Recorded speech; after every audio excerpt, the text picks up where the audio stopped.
बिस्मिल्लाहिर्रहमानिर्रहीम। मुअज़्ज़ज़ नाज़रीन, मेरा नाम नासिर गोंदल है। आज गोंदल ग्रुप ऑफ मार्केटिंग के प्लेटफॉर्म से मैं आपकी खिदमत में हाज़िर हूँ। मुअज़्ज़ज़ नाज़रीन, जैसा कि पहले भी हम लोग हाउसिंग के मतलब जो है वो हाउसिंग के शोबा के मतलब आपसे इंफॉर्मेशन शेयर करते रहते हैं, और हमारी ख्वाहिश है कि हमारी कोई भी वीडियोज़ है उसमें हम लोग ऐसी इंफॉर्मेशन शेयर करें जिससे आपको बहुत अच्छा फ़ायदा हो सके। और मुअज़्ज़ज़ नाज़रीन, आज की वीडियो जो है वो प्लॉट्स के मतलब नहीं है। आज की वीडियो जो है वो कंस्ट्रक्शन के मतलब है। मैं समझता हूँ कि एक प्लॉट परचेज़ करना कंस्ट्रक्शन से थोड़ा आसान है, और अगर आप कंस्ट्रक्शन करना चाह रहे हैं तो ये कंस्ट्रक्शन भी जो है वो बड़ा एक पेचीदा सा मरला है, और बहुत सारे लोग जो हैं वो इससे डरते हैं कि हम लोगों ने अपना प्लॉट बनाना है, घर बनाना है, तो कैसे बनाएं, उसमें कौन कौन सी हमने चीज़ों का ख़ास ख्याल करना है। बहुत सारे लोग इन्हीं चीज़ों से डरते हुए जो है वो एक कोई ठेकेदार हायर कर लेते हैं, और वो ठेकेदार जो है वो कंस्ट्रक्शन कास्ट आपकी बहुत ज़्यादा बढ़ा देता है, जिस वजह से आप बहुत ज़्यादा परेशान हो जाते हैं। और मैं समझता हूँ कि अगर आपने मेरी आज की वीडियो उन लोगों के लिए है जो ख़ुद घर बनाना चाह रहे हैं। एक जो बड़े इन्वेस्टर हैं, जो बड़े घर हैं, लाइक इस्लामाबाद में अगर कोई बंदा जिसने अपने घर का बजट जो है वो 3 से 4 करोड़ रुपए रखा हुआ है, तो उसके लिए ये मुश्किल मरला नहीं है कि वो एक अच्छा ठेकेदार हायर करे और उस ठेकेदार के थ्रू जो है वो अच्छी कंस्ट्रक्शन भी करवाए और सारा प्रोसेस भी कर ले। मेरी आज की वीडियो जो है वो उन लोगों के लिए है जो कम आमदनी वाले लोग हैं। उन लोगों ने 5 मरले 7 मरले का या 4 मरले का प्लॉट तो परचेज़ कर लिया है, लेकिन अब घर बनाने का मरला जो है वो बहुत ज़्यादा उसके लिए वो परेशान है। मैं समझता हूँ कि कोई भी बंदा है वो अपनी लाइफ में एक ही घर बनाता है अपने लिए, बल्कि मैं समझता हूँ कि अपने लिए तो वो घर नहीं बनाता। ये एक सिस्टम चल रहा है दुनिया का कि आपने जो घर बनाया है वो आपके बच्चों ने इस्तेमाल करना है, और आपके बच्चों ने जो घर बनाना है वो अगली नस्ल ने इस्तेमाल करना है। तो आपने जो भी घर बनाना है, डेफिनेटली मैंने बहुत सारा ये तजिया किया है कि आप जाके 40 से 45 साल की एज में जो है वो लोग घर अपना बना सकते हैं, जो भी सेल्फ मेड लोग हैं। अब एक जो ख़ानदानी रईस हैं, मैं उनकी तो बात नहीं कर रहा, या मिल ओनर हैं, या बहुत बड़े लैंडलॉर्ड हैं, उनकी तो बात नहीं कर रहा। मैं एक एवरेज पर्सन की बात कर रहा हूँ। एवरेज पर्सन जो है वो 40 से 45 साल की एज में जाके एक घर बनाता है, और जैसा कि एवरेज एज जो है वो 55-60 साल है। तो मैं समझता हूँ कि कोई बंदा भी जो घर बनाता है वो अपने बच्चों के लिए बनाता है, ख़ुद जो है वो बड़ा कम अरसा जो है उसमें रह सकता है। तो आज की वीडियो में हम आपसे इन्फॉर्मेशन शेयर करेंगे कि अगर आप कम आमदनी वाले हैं, या आप छोटा एक घर बनाना चाहते हैं, उसकी कंस्ट्रक्शन करना चाहते हैं, तो आपने कौन सी चीज़ों का ख़ास ख्याल रखना है ताकि आपकी कंस्ट्रक्शन कास्ट जो है वो कम से कम खर्च हो और आपको काफ़ी उसमें बचत आ सके। मुअज़्ज़ज़ नाज़रीन, जब भी आप कोई मकान बनाने के सोचते हैं तो सबसे पहला जो एक ऑप्शन आपके जहन में आता है वो होता है मिस्त्री। और मैं समझता हूँ कि ये मिस्त्री जो है ये आपकी टोटल कंस्ट्रक्शन का डिपेंड जो है वो आपके मिस्त्री के ऊपर होता है। अगर आपकी किस्मत अच्छी है, आपको अच्छा मिस्त्री मिल गया है, तो मैं समझता हूँ कि आपकी कंस्ट्रक्शन कास्ट जो है वो भी कम हो जाएगी और आपका घर भी खूबसूरत बन जाएगा।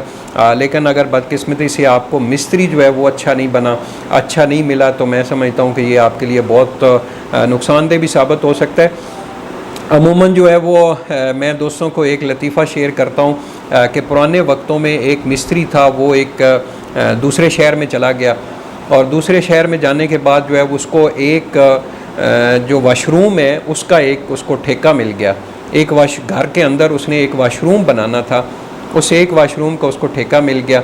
और लेकिन उसने क्या किया कि वो वाशरूम जो है वो बाकी घर के लेवल से जो है वो 3 फुट जो है वो नीचे बना दिया। अब वो जब 3 फुट नीचे वो वाशरूम बन गया तो उसके पानी का निकासी का कोई सिस्टम नहीं था। तो घर वालों ने कहा कि जी आपने क्या कर दिया है। उसने कहा कोई मसला नहीं है, इसका मेरे पास बड़ा आसान हल है।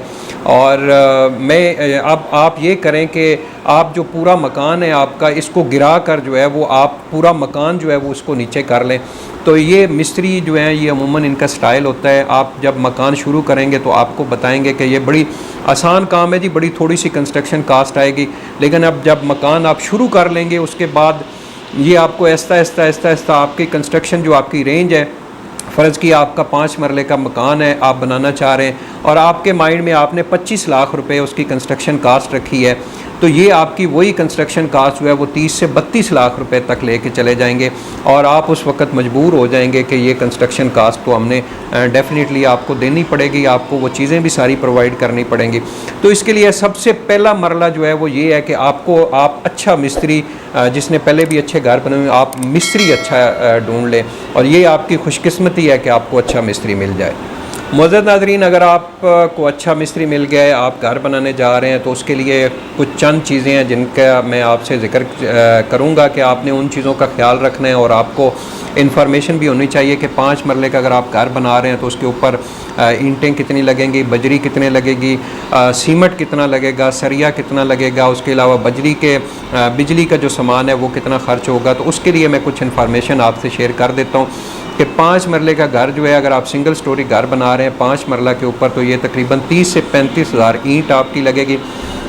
ईंट में जो है वो आपके पास तकरीबन 3 किस्म के ऑप्शन होते हैं। एक अव्वल ईंट होती है, दोम होती है, उसके बाद सोम होती है।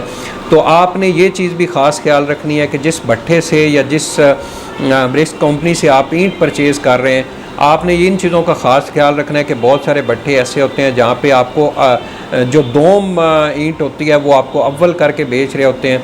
इन चीज़ों का आपने ख़ास ख्याल रखना होता है। तीनों किस्म की जो ईंटें हैं वो आपने ख़ुद जाके चेक करनी है, उसके बाद उनसे रेट फ़ाइनल करना है। इसके बाद दूसरा प्रोसेस ये है कि आपने ईंटें परचेज़ कर ली, ट्रक वाला ईंटें लेकर आ रहा है, वो 10,000 क्वांटिटी लेकर आ रहा है, तो वो 10,000 क्वांटिटी पूरी होनी चाहिए।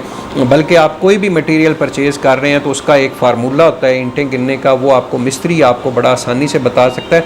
और एक बात और भी ज़हन रखें, आपने मिस्त्री का भी ख़ास ख्याल रखना है कि हो सकता है आपका मिस्त्री जो है वो लोडिंग वाले के साथ मिला हो और वो 2, 4, 5 हज़ार रुपये उनसे वसूल कर रहा हो और आपकी जो 8,000 ईंट आई है वो आपको 10,000 ईंट करके बता रहा हो। क्योंकि जब मिस्त्री ईंटें लगा रहा होगा तो उस वक्त ना तो आप ईंटें गिन सकते हैं और ना ही उसके कोई आप वेट कर सकते हैं। इन चीज़ों का आपने ख़ास ख्याल रखना है और ख़ुद आपने इस प्रोसेस को कंट्रोल करना है। उसके बाद जितना भी आप मटेरियल मंगवा रहे हैं, सीमेंट है तो सीमेंट की क्वांटिटी भी आपने ख़ुद गिननी है।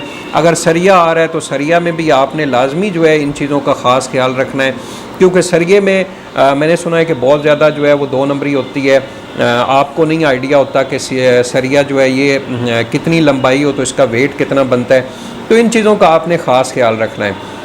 ईंटों के बाद अगला प्रोसेस आपका होता है कि आपने जो सीमेंट परचेज़ करना है उसकी क्वांटिटी आपने चेक करनी है। सीमेंट में भी 2-3 किस्में होती हैं। आप उसमें जो अच्छा सीमेंट है, इतना अच्छा सीमेंट लगाने की भी ज़रूरत नहीं होती, जो नॉर्मल एक रूटीन का बाकी लोग जो इस्तेमाल कर रहे हैं वो भी आप भी इस्तेमाल करें। इसके अलावा बजरी है, बजरी में 2-3 किस्म की हैं। यहाँ पे इस्लामाबाद में मारगला की जो बजरी है वो बड़ी मशहूर है, वहाँ पे भी आपने ख़ुद चेक करना है। अगर वो बजरी गंदी है, मिट्टी वाली है, तो वो बिल्कुल परचेज़ ना करें, साफ़ सुथरी आपने बजरी परचेज़ करनी है।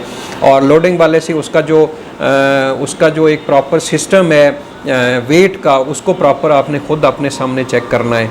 इसके अलावा अगर आप सरिया परचेज़ करने जा रहे हैं तो सरिये में भी आपने जो है वो किसी से अच्छी इन्फॉर्मेशन लेके, सरिया जो है उसका भी एक प्रॉपर फार्मूला होता है, उसकी लेंथ होती है, उसकी मोटाई होती है, तो आपने इन चीज़ों का ख़ास ख्याल रखना है। उसके अलावा बिजली का सामान अमूमन आजकल चाइना से जो सामान आ रहा है बिजली का, मैं समझता हूँ कि ये बिल्कुल ही थर्ड क्लास है। बहुत सारी कंपनियाँ जो है वो बिल्कुल वायर जो आ रही है, ये वायर आप लगा तो लेते हैं लेकिन 1 साल बाद 2 साल बाद ये वायर आपकी जल भी सकती है और बहुत सारी जगह से ये बिल्कुल ख़त्म हो जाती है। तो आपने वायर जो है वो अच्छी इस्तेमाल करनी है। एक बात चीज़ ज़हन में रखें कि जो चीज़ें आपकी दीवार के अंदर आ जाएंगी वो चीज़ें आप जब चेंज करने लगेंगे तो बहुत ज़्यादा आपको मुश्किलात होंगी। जो चीज़ें बाहर हैं, लाइक आपने बल्ब लिया है, होल्डर लिया है, अब ये चीज़ें जो है वो बाहर लगी हुई हैं, आप इनको किसी वक्त भी चेंज कर सकते हैं। लेकिन वायर जो है, जैसे बिजली की वायर है, आपने जो प्लम्बर का काम करवाया है, प्लम्बिंग का मतलब आपने पाइप, जो पानी के पाइप वगैरह हैं, प्लास्टिक के पाइप आपने जो दीवार के अंदर चले गए हैं या फर्श के नीचे आ गए, उन चीज़ों पे आपने कोई कंप्रोमाइज़ नहीं करना, क्योंकि वो चीज़ें अगर आपकी ख़राब होंगी तो आपको बहुत सारा एरिया जो है वो दोबारा उखाड़ना पड़ेगा और दोबारा नए सिरे से बनाना पड़ेगा। बाहर वाली चीज़ें जो हैं वो आप नेक्स्ट भी चेंज कर सकते हैं, उनकी क्वालिटी भी चेंज कर सकते हैं। लेकिन जैसे ये वायरिंग वगैरह है और इसके अलावा जो प्लम्बिंग का काम है, मतलब इसके पाइप वगैरह होते हैं और प्लास्टिक के पाइप, ये चीज़ें आपने ख़ास इन चीज़ों का ख्याल रखना है। उसके अलावा मैं कुछ चीज़ें आपसे शेयर करूंगा कि आपने वहाँ पे साइट पे ख़ुद जो है वो काम की निगरानी करनी है और किन चीज़ों का ख़ास ख्याल रखना है। नंबर 1 तो ये है कि आपने बुनियादें, जो मकान की बुनियादें बन रही हैं, उनके ऊपर कोई कंप्रोमाइज़ नहीं करना, क्योंकि आपने बुनियादें अगर कमज़ोर रखी हैं तो आपकी बुनियादें बैठ सकती हैं, मकान में क्रैक आ सकते हैं, दीवारों में क्रैक आ सकते हैं। इसके अलावा जब आपका मिस्त्री काम कर रहा होता है और ऊपर लंटर तक का टाइम आ जाता है, लंटर डालने के लिए शटरिंग होती है, और शटरिंग में आपने ख़ास ख्याल रखना है। बहुत सारे ठेकेदार जो उनकी शटरिंग जो है वो बड़ी कमज़ोर होती है, उसमें बहुत सारे सुराख होते हैं, लेवल ठीक नहीं होता। अगर वो सुराख होंगे तो आपका, मैं समझता हूँ कि जहाँ पे आपका 5 लाख रुपए में लंटर डाल रहा है, आपका 50,000 रुपये एक्स्ट्रा चला जाएगा, क्योंकि आपका लंटर जो है वो, उसकी मोटाई जो है वो बहुत ज़्यादा हो जाएगी उस शटरिंग की कमज़ोरी की वजह से, और चूँकि सुराख बंद नहीं होंगे। अब इसमें एक और चीज़ का भी शामिल हो जाता है कि जब लंटर डालते हैं तो उसके वक्त जो आपका लंटर का जो पानी है वो सारा सुराख होने की वजह से नीचे बह जाता है। और उसके बाद आपने लंटर के लिए ख़ास ख्याल रखना है कि जब आपका लंटर डाल रहा हो, कोशिश तो करें कि आप शाम के वक्त जो है वो लंटर डलवाएं, ताकि सुबह तक जो है उसका पानी जो है उसके अंदर ही रहे।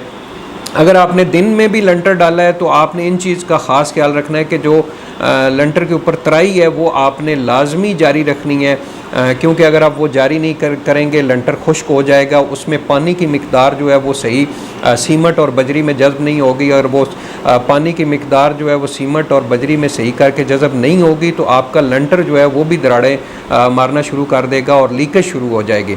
तो आपने इन चीज़ों का ख़ास जो है वो ख्याल रखना है।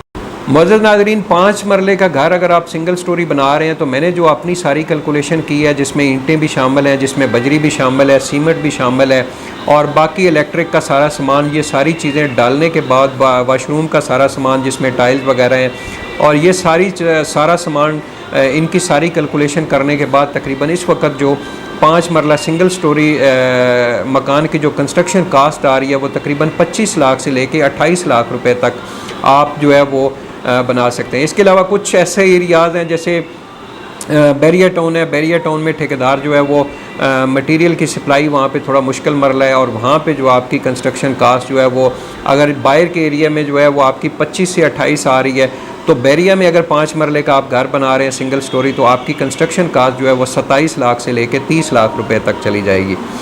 मुअज़्ज़ज़ नाज़रीन, उम्मीद है आज की वीडियो आपको पसंद आई होगी। आपसे गुजारिश है कि आप हमारा चैनल सब्सक्राइब भी कर लें और वीडियो के नीचे कमेंट में अपना फ़ीडबैक ज़रूर दिया करें। बहुत बहुत शुक्रिया।